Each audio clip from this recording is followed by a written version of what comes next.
కృష్ణారెడ్డి అండి. నేను ఉదయ్ వాళ్ళ బ్రదర్ని, తమ్ముడిని అవుతాను.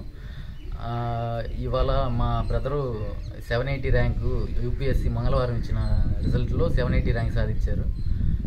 దానికి మా ఫ్యామిలీ మొత్తం సంతోషంగా ఉన్నారు. మా చిన్నప్పుడే మా మదర్ చనిపోయారు. చనిపోయిన తర్వాత మా నాన్నమ్మ గారు మా నాన్నగారు వాళ్ళ సంరక్షణలో పెరిగాము. చిన్నప్పటి నుంచి మేము ఉదయ్ నేను గవర్నమెంట్ స్కూల్లోనే చదివాము. చదివి జవహర్ భారతి కావలి కళాశాలలో మా ఫాదర్ అక్కడ డిగ్రీ ఇంటర్మీడియట్ మమ్మల్ని చదివించారు. డిగ్రీలో మేము ఉదయ్ చదువుతుండగా మా ఫాదరు ఎక్స్పైర్ అయ్యారు. ఎక్స్పైర్ అయిన తర్వాత మేము కొంచెం ఫైనాన్షియల్గా ఇబ్బంది పడుతున్నప్పుడు ఎన్జిఓస్ వీళ్ళ సపోర్ట్తో కొంచెం చదువుకున్నాను.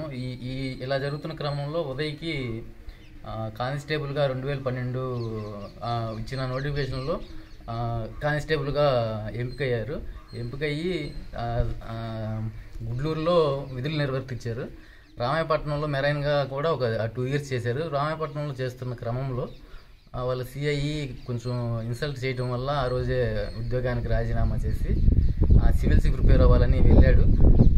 2019లో ఉదయ్ కృష్ణారెడ్డి ఫస్ట్ అటెంప్ట్ ఇచ్చినప్పుడు 9 మార్కులతో కటాఫ్కి 9 మార్కులతో ఆగిపోయారు.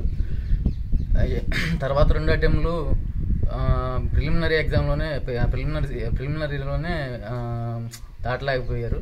ఆ తర్వాత మొన్న 2023 ఇచ్చిన నోటిఫికేషన్లో 780 ర్యాంకు సాధించడం జరిగింది. నేను కూడా ఇంకా మా నాన్నమ్మ వాళ్ళు మా అన్నయ్య కూడా నాకు గైడెన్స్ ఇస్తుంటారు. నేను గ్రూప్స్ ప్రిపేర్ అవుతూ ఉంటాను. నేను కూడా మా అన్నయ్య స్ఫూర్తితో గ్రూప్ 1 కానీ గ్రూప్స్లో మంచి ర్యాంక్ సాధిస్తానని